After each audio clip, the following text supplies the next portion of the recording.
find the signal? Yes, I don't think it's quite the same thing we had, the last time. Still, we're definitely picking it up. Are we getting the complete signal now? I'm afraid not. Take a look at it yourself. I'm printing out a hard copy now. I'd like to ask you a question or two before that, though, if you don't mind. What's on your mind, Doctor? Most people would find these events extremely disturbing, provided that they survive these creatures, that is. You seem to be quite adept at dealing with the situation. Why is that? Yes, I was involved in... It's a complex story. I was in this small town, and a horrible thing from another dimension kidnapped my wife and manipulated me into writing this horror story that came true.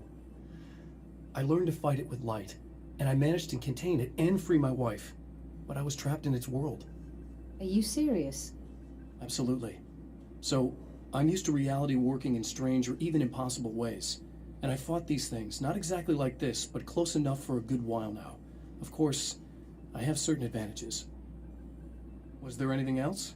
What did you mean when you said you have advantages? At the risk of sounding like a lunatic, reality is much more fluid than people think. It can be influenced. I didn't take you for a mystic. I'm not. I'm a writer. And under certain conditions, I can, for lack of a better word, rewrite reality. Change things. That's absurd. But it works. Assuming I believe this, why don't you simply, I don't know, write yourself some superpowers? It's not quite that simple. You need to follow certain laws of drama, I suppose. You need to think about consistency and symbolism. Often what you write isn't anywhere near as important as what you imply. There are things out there that will take advantage of your mistakes. You really believe in this? Don't look at me like that. You've experienced some of this yourself. I will gladly admit that something exceedingly strange is going on. But this idea that you're somehow altering reality with your writing is ridiculous. You're essentially saying you're controlling my actions. Leaving aside the rational arguments against this, what gives you the right? Well, it's more like having a destiny. A path you're on. You're not aware of it, but there it is. If somebody changes it, what difference does it make? It's what every writer does. If you write something that affects one of the characters, they don't really know about that. I'm not a character. Are you saying that it's all right to take advantage of someone if they aren't aware of it?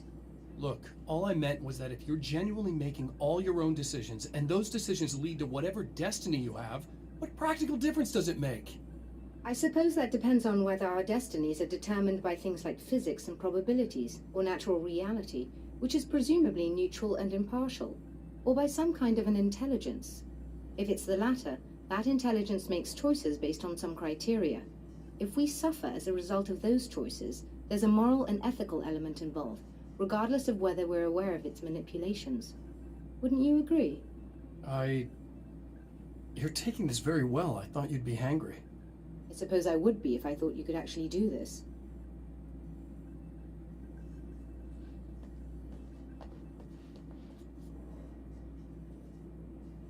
Another printout.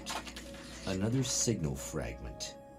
The message is still not complete, but it's another piece of the weapon he has built against his adversary. Mere words on a piece of paper, but in the right hands, they will hold back the darkness.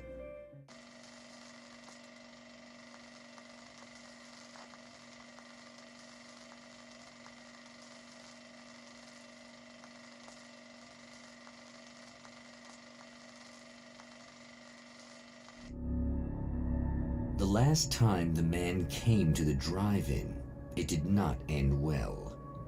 He hopes to avoid that fate this time. He hopes that what he has brought with him to this place is enough.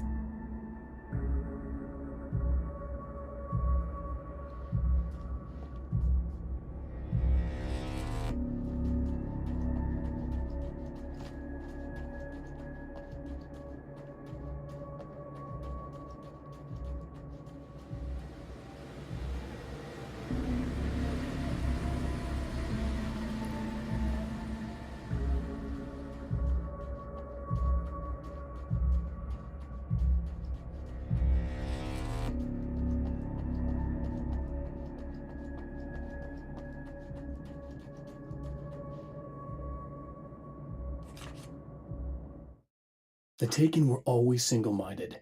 They had a certain animal cunning, but they weren't very intelligent. That's one reason why they prefer melee weapons. Actual firearms are too complex for them to use.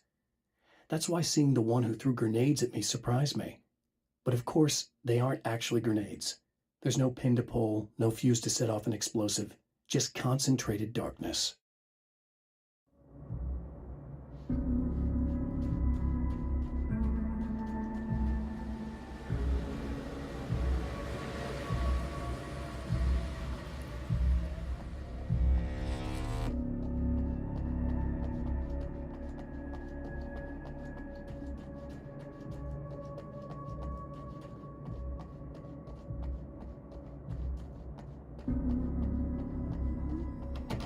Ugh.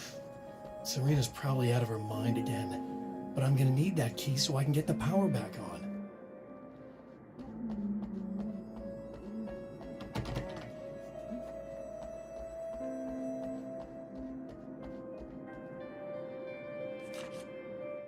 To change the world, you must craft a blueprint for the new reality.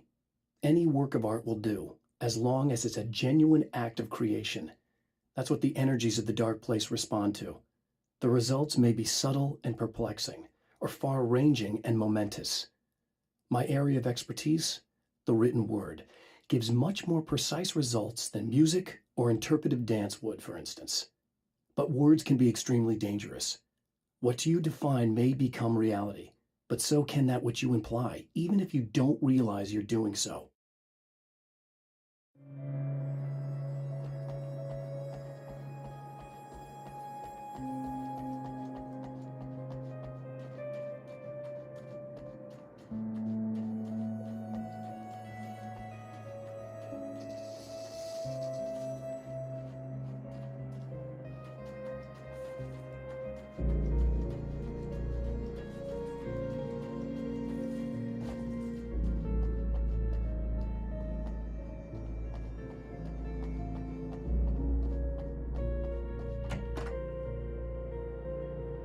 You again? I'm really just here to get the keys so I can get the power back on. Do you want to hold me down? It's okay. I know you like that. Yeah, I'll just grab the keys. I could be like your wife, little wifey, waiting at home for hubby. Or you could be the mailman, or the neighbor. I'm already married to someone who isn't crazy, thanks. I'm just gonna go and get the power back on. Aww. Look, I may or may not be back. I have the access code to the booth already, so once the power is on... You should totally come see me. We could have fun. You know. We'll see how it goes.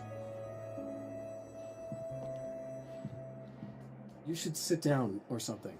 Try to stay calm. I don't want to be calm. I want to be nasty.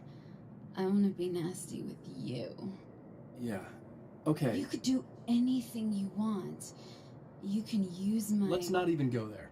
I was hoping that you'd remember more, but I guess that was too much to ask.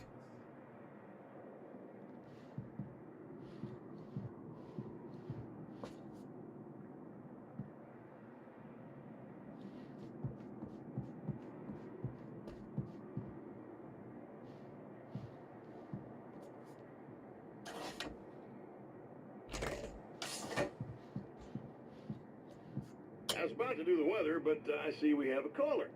Hey, you're on the air with Eddie. What's up? Hey, Eddie, it's Ricky. You talked about fate before. You think about that a lot? Not a lot, to be honest, but I take it you do. Oh, yeah. Oh, yeah. Any conclusions you'd care to share, Ricky? Well, we've got free will, right?